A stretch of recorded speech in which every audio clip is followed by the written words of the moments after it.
Police say a man heavily armed with guns and explosives was found dead in one of the park's bathrooms. Authorities believe he may have been planning a devastating attack. A mass shooting is prevented by the shooter himself.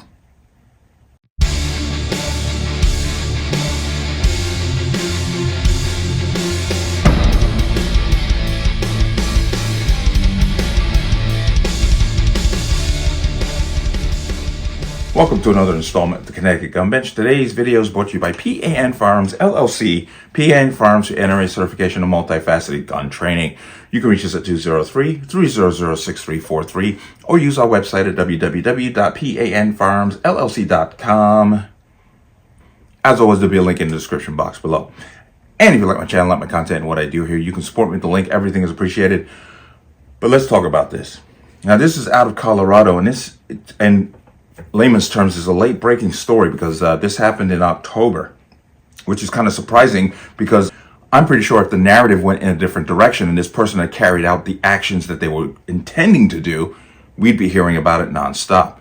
But Colorado, a man was found dead at a bathroom of an amusement park where he had multiple firearms, AR-15, semi-automatic handguns, and a kind of a collection of homemade explosives. And from all indications, he intended on carrying out a mass shooting at this park.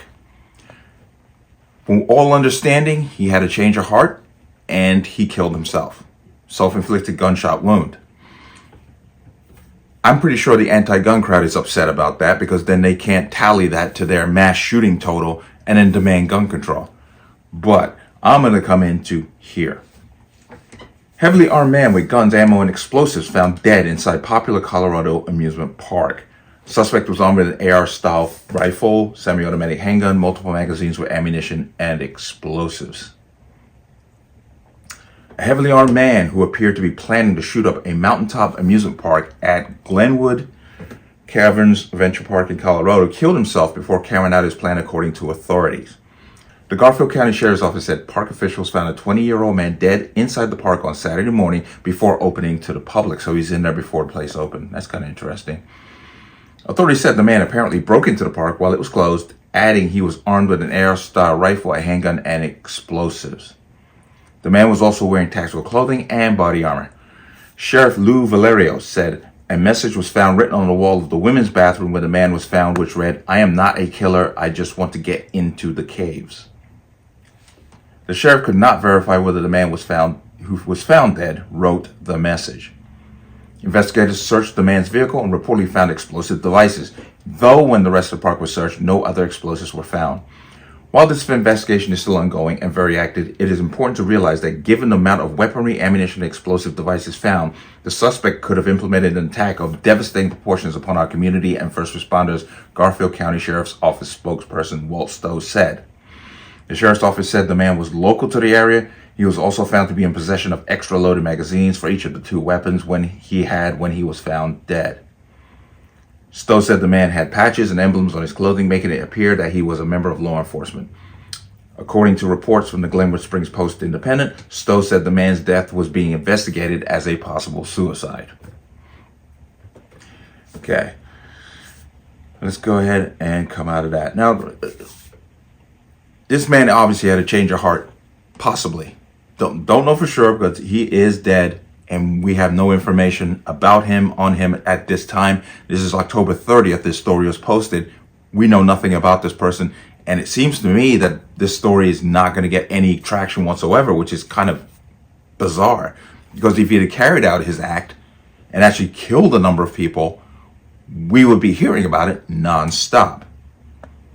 Which kind of shows you what the agenda actually is.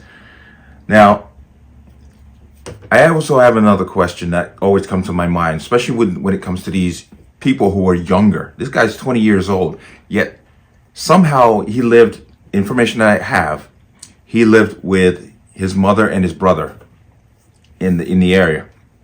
But yet somehow he has the finances and the technical knowledge to gather all this equipment together and to make explosives. They said some of the explosives were fake, but some of them were very real. Once again, this 20-year-old had the finances and knowledge to put all this together, purchase all this equipment to go do this thing. And it's another case out of the actual Danwood defense is being sued by this shooting, where the shooter, once again, had no job, no income, nobody really knew much about him, but somehow he managed to purchase $2,500 worth of rifles and ammunition and equipment. Very interesting. But it's a double-edged sword. He didn't carry out the action that he wanted to carry out, which is a good thing. But obviously this was a very troubled person who then went ahead and took his own life. So it's good and it's bad, because we need to deal, in these cases, every single one comes down to the same narrative: mental health. But the only answer that you'll get from the powers that be is gun control. So I thought this was a very interesting story. But once again, like you said, you're seeing very little traction on this in the mainstream media. Now, local news obviously is going to cover it. But imagine if he'd have carried out the act. What would we be hearing today? Biden would probably be there in Colorado 24 hours. We get the manifesto of this person within 24 hours, and they'd be demanding gun control within 24 hours. But it didn't pan out that way. So this situation is of no use to them. That's probably why we're not hearing about it. But let me know what you think. As always, you can leave your comments in the comment section below. And as always, any statements of violence or statements that lead to violence will be removed. Please like, share, comment, subscribe. Don't forget to hit that notification bell so you're notified the next time a video goes live. I will see you on the next one. Peace.